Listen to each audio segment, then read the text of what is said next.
ये एक बहुत अहम दिन की बात है जब हज़रत मोहम्मद सल्लल्लाहु अलैहि वसल्लम और मुसलमानों ने मक्का को अमन और मोहब्बत के साथ फ़तह किया।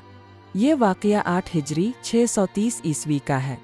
हज़रत मोहम्मद सल्लल्लाहु अलैहि वसल्लम का मकसद हमेशा से ही लोगों को अल्लाह की तरफ बुलाना और दुनिया में अमन व मोहब्बत फैलाना था। मक्का के लोगों ने पहले बहुत जुल्म किया था, लेकिन हज़रत मोहम्मद सल्लल्लाहु अलैहि वसल्लम ने कभी उनके खिलाफ बदला लेने की कोशिश नहीं की। चंद साल पहले जब मक्का के लोग मुसलमानों को बहुत सताते थे, तब रसूल अल्लाह ने अल्लाह के हुक्म से मदीना की तरफ हिजरत की। मदीना में मुसलमानों ने अपनी नई ज़िंदगी का आगाज़ किया और इस्लाम की तालीमात को फैलाया। कुछ अरसा बाद मक्का और मदीना के दरमियान सुलह हुदैबिया का मुआहदा हुआ, जिसके मुताबिक 10 साल तक दोनों फरीकैन के दरमियान जंग बंदी का वादा किया गया। मगर कुरैश ने ये मुआहदा तोड़ दिया और एक मुसलमान कबीले पर हमला कर दिया। जब रसूल अल्लाह को मक्का वालों की वदा खिलाफी का इल्म हुआ, तो उन्होंने मक्का की तरफ अमन के साथ पेश कदमी करने का फ़ैसला किया। आपने अपने साथियों को बताया कि वो इस सफ़र में लड़ाई नहीं करेंगे, बल्कि मक्का को अमन के साथ फ़तह करेंगे। मदीना में रहने वाले तमाम मुसलमानों ने तैयारी की और 10,000 मुसलमानों का एक बड़ा लश्कर तैयार हुआ, जिसका मकसद मक्का में अमन कायम करना था। रसूल अल्लाह ने मक्का की तरफ एक तवील सफ़र शुरू किया। ये लश्कर बड़े अदब और एहतराम के साथ सफ़र कर रहा था। उनके दिलों में कोई इंतकाम का जज्बा नहीं था, बल्कि अमन का पैगाम लेकर जा रहे थे। रसूल अल्लाह ने हुक्म दिया कि कोई भी शख्स रास्ते में किसी को नुकसान ना पहुँचाए और हर कदम पर रहम और दरगुजर का मुजाहरा किया जाए। जब मक्का के लोगों को पता चला कि मुसलमानों का इतना बड़ा लश्कर मक्का की तरफ बढ़ रहा है, तो वो खौफजदा हो गए। उन्हें लगा कि अब मुसलमान उनसे बदला लेंगे और मक्का पर हमला करेंगे। रसूल अल्लाह के चचा हज़रत अब्बास, जो कि मुसलमान हो चुके थे, कुरैश के लोगों को ये बात समझाने की कोशिश करने लगे कि रसूल अल्लाह का मकसद जंग नहीं है, बल्कि वो अमन चाहते हैं।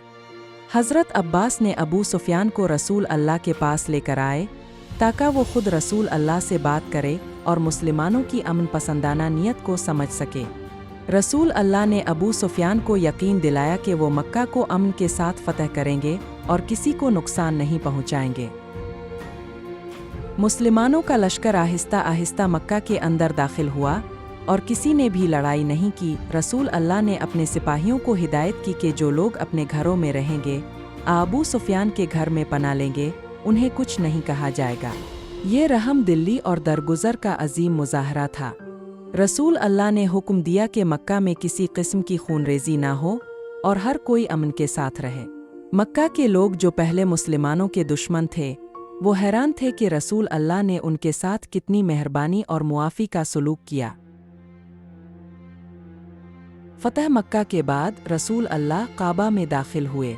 वहाँ मौजूद 360 बोतों को हटा दिया गया और रसूल अल्लाह ने काबा को पाक किया। आपने ऐलान किया कि अल्लाह एक है और इसके सिवा कोई इबादत के लायक नहीं। इस वक्त रसूल अल्लाह ने सूरा अल-फतह की तिलावत की, जिसका मतलब है फ़तह का ऐलान। मुसलमानों ने काबा के तवाफ़ किया और शुक्राने के नवाफिल अदा किए। आम मुआफ़ी का ऐलान रसूल अल्लाह ने मक्का के लोगों को जमा किया और फरमाया, आज तुम्हारे साथ क्या सलूक किया जाए। मक्का के लोगों ने कहा, अब हम पर मेहरबान भाई है। रसूल अल्लाह ने फरमाया, आज तुम सबको मुआफ़ किया जाता है, जाओ तुम सब आज़ाद हो। ये मुआफ़ी का ऐलान फ़तह मक्का का सबसे अजीम वाक़या था। रसूल अल्लाह ने उन लोगों को मुआफ़ कर दिया जिन्होंने सालों तक मुसलमानों पर जुल्म व सितम किया था। फ़तह मक्का के बाद मक्का के लोग इस्लाम की तरफ माइल होने लगे। बहुत से लोगों ने इस्लाम कबूल किया और मुसलमानों की तादाद में बड़ी तेज़ी से इजाफ़ा हुआ। इस फ़तह ने दुनिया को दिखाया कि रसूल अल्लाह की क़ियादत में अमन और मोहब्बत के ज़रिए बड़ी कामयाबियाँ हासिल की जा सकती है। फ़तह मक्का हमें ये सिखाती है कि मुआफ़ी और मोहब्बत का रास्ता हमेशा बेहतरीन होता है। रसूल अल्लाह ने अपने दुश्मनों को मुआफ़ किया और उनके दिल जीत लिए। इस्लाम की तालीमात का अहम पैगाम ये है कि इंतकाम लेने के बजाय लोगों को मुआफ़ करके दिलों को फ़तह किया जाए। बच्चों के लिए सबक: फ़तह मक्का की कहानी हमें ये सिखाती है कि कभी कभार लोग हमारे साथ अच्छा सलूक नहीं करते, लेकिन हमें हमेशा सब्र और दरगुजर से काम लेना चाहिए। मुआफ़ी देने और मोहब्बत फैलाने से हम बड़े दिल के मालिक बनते हैं और इससे हमारे इर्द गिर्द के लोग भी खुश रहते हैं। प्यारे बच्चों, वीडियो को लाइक करें और इससे स्टोरी टेलर चैनल को सब्सक्राइब करें और अब के लिए अच्छी वीडियोस बनाने के लिए हमारा हौसला बढ़ाएं। मज़ीद अच्छी कहानियों के लिए अपने दोस्तों के साथ शेयर ज़रूर करें।